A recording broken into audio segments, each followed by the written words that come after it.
ಕಪ್ಪೆ ಚಿಪ್ಪು ತೆಗೆಯಲು ಹೋದ ಸಂದರ್ಭದಲ್ಲಿ ನೀರಿನಲ್ಲಿ ಕೊಚ್ಚಿ ಹೋದಂಥ ಘಟನೆ ಉತ್ತರ ಕನ್ನಡ ಜಿಲ್ಲೆಯ ಭಟ್ಕಳ ತಾಲೂಕಿನ ಶಿರಾಳಿ ಸಮೀಪದ ತಟ್ಟೆಕ್ಲು ಅನ್ನುವ ಪ್ರದೇಶದಲ್ಲಿ ನಡೆದಿತ್ತು. ಘಟನೆ ತಿಳಿದ ತಕ್ಷಣ ಘಟನಾ ಸ್ಥಳಕ್ಕೆ ಒಂದು ರಕ್ಷಣಾ ತಂಡ ಬರುತ್ತೆ. ಗಂಗೊಳ್ಳಿಯಿಂದ ಅಂದರೆ ಉಡುಪಿ ಜಿಲ್ಲೆಯ ಗಂಗೊಳ್ಳಿಯಿಂದ ಒಂದು ಮುಳುಗು ತಜ್ಞರ ತಂಡ ಬರುತ್ತೆ. ಯಾವುದೇ ಮಾಹಿತಿ ಇಲ್ಲ, ಕೇವಲ ವಾಟ್ಸಪ್ನಲ್ಲಿ ಬಂದಂಥ ಒಂದು ಮೆಸೇಜಿನ ಮೂಲಕವನ್ನು ಅದನ್ನೇ ನೋಡಿಕೊಂಡು ತಕ್ಷಣ ಈ ಒಂದು ಘಟನಾ ಸ್ಥಳಕ್ಕೆ ಬಂದಿರ್ತಾರೆ.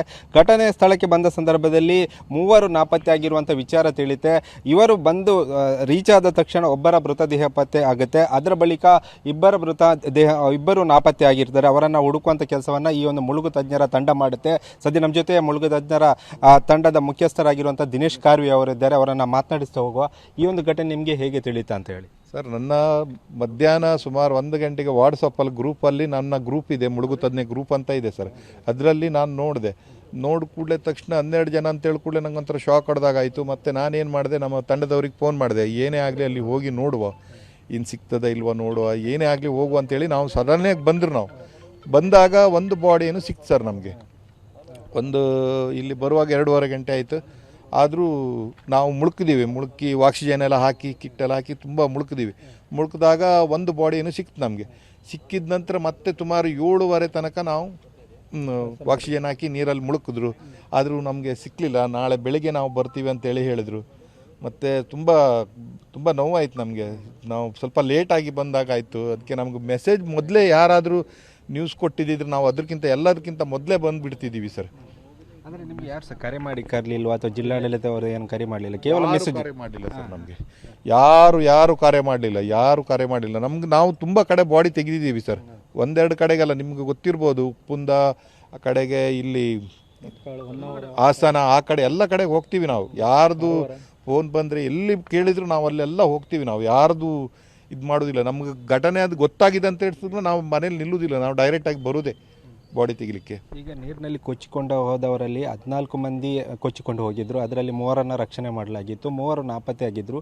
2 ಮೃತದೇಹ ಸಿಕ್ಕಿರುವಂಥದ್ದು. ಇನ್ನೊಬ್ಬರಿಗೆ ಶೋಧ ಕಾರ್ಯ ಮುಂದುವರಿಸಿದ್ರಿ, ಆದರೆ ಪತ್ತೆ ಆಗಲಿಲ್ಲ. ಮತ್ತೆ ನಾಳೆ ಬೆಳಿಗ್ಗೆಯಿಂದ ಶೋಧ ಕಾರ್ಯನ ಆರಂಭ ಆಗುತ್ತೆ ಅಂತ. ಹೌದು ಸರ್, ನಾಳೆ ಬೆಳಗ್ಗೆ ನಮ್ಗೆ ಯಾರು ಕಾಲ್ ಮಾಡಲಿಲ್ಲ, ಏನೂ ಇಲ್ಲ. ಆದರೂ ನಾವು ಬರಬೇಕಂತ ಮಾತಾಡ್ಕೊಂಡಿದ್ದೀವಿ. ಏನೇ ಆಗಲಿ ನಾವು ಹುಡುಕುವ. ಯಾರು ತಾಯಿ ಮಕ್ಕಳು ಏನು ಗೊತ್ತಿಲ್ಲ, ಆದ್ರೆ ಹುಡುಕಿ ನೋಡುವ ಅಂತೇಳಿ ನಾಳೆ ಬೆಳಗ್ಗೆ ನಾವು ಬರಬೇಕಂತೇಳಿ ಎಲ್ಲರ ಹತ್ರ ಮಾತಾಡ್ಕೊಂಡಿದ್ದೀನಿ. ಬರ್ತೀವಿ ಸರ್ ನಾವು ನಾಳೆ. ಅಂದರೆ ಅದು ಅಳಿವೆ ಬಾಗಿಲಾಗಿರೋದ್ರಿಂದ ನೀರಿನ ಮಟ್ಟ ಕ್ಷಣಕ್ಕೂ ಏರಿಕೆ ಆಗುತ್ತೆ, ಇಳಿಕೆ ಆಗುತ್ತೆ. ಅದನ್ನು ಯಾವ ರೀತಿಯಾಗಿ ಅಲ್ಲಿ ಆ ಮೃತದೇಹ ಬದಿಗೆ ಬಂದು ಅಂದರೆ ಸೈಡ್ಗೆ ಬರುವ ಸಾಧ್ಯತೆ ಇದೆಯಾ ಅಂತ ಅನ್ಸುತ್ತೆ? ಅಲ್ಲಿ ಏನಾಗ್ತದೆ ಅಂತ ಹೇಳ್ರಿ ಸರ್, ಅವ್ರು ಹೋಗುವಾಗ ನೀರು ಸ್ವಲ್ಪ ಕಡಿಮೆ ಇದ್ದಿತ್ತು, ತುಂಬ ಕಡಿಮೆ ಇದ್ದಿತ್ತು ಸರ್. ಈಗ ಅಂತೇಳಿದರೆ ಅವ್ರು ಬರೋ ದಾರಿ ರೂಟಲ್ಲಿ ನೀರು ಜಾಸ್ತಿ ಬಂತು. ಅಂತೇಳಿ ಬರ್ತದೆ, ಇಲ್ಲಿ ಇಳ್ತಂತ ಬರ್ತದೆ. ಅವರು ಇಳ್ತ ಟೈಮಲ್ಲಿ ಹೋಗಿದ್ರು. ಈಗ ಅವರು ಕೆಲಸ ಮುಗಿಸಿ ಬರುವಾಗ ಬಂತು. ಅವ್ರು ಬರುವ ರೂಟ್ ಎಂಬುದು ಅವ್ರಿಗೆ ಚೇಂಜ್ ಆಗಿ ಹೋಗಿದೆ. ಆ ರೂಟ್ ಚೇಂಜ್ ಆಯಿತು. ಅವ್ರಿಗೆ ಒಬ್ರಿಗೊಬ್ರಿಗೆ ಕೈ ಹಿಡ್ಕೊಂಡು ನೀರು ಪಾಲಾಗಿರ್ಬೋದು ಸರ್. ಆದರೆ ಯಾರೊಬ್ಬರು ಕರೆಕ್ಟಾಗಿ ಮೀಸಾಡೋರಿದ್ದಾಗಿದ್ದಿದ್ರೆ ಅವ್ರನ್ನೆಲ್ಲರೂ ಉಳಿಸ್ಬೋದಾಗಿತ್ತು ಸರ್. ನಾಳೆ ಬೆಳಗ್ಗೆ ನಾವು ಬರ್ತೀವಿ ಸರ್. ಒಂದು 6 ಗಂಟೆಗೆ, 6-7 ಗಂಟೆ ಒಳಗೆ ಬರ್ತೀವಿ ನಾವು. 6 ಗಂಟೆ ಒಳಗೆ ಇಲ್ಲಿ ರೀಚ್ ಆಗ್ತೀವಿ ಸರ್ ನಾವು ನಾಳೆ ಬೆಳಗ್ಗೆ. ಹೌದು ಸರ್, ನಾವು ಬರ್ತೀವಿ.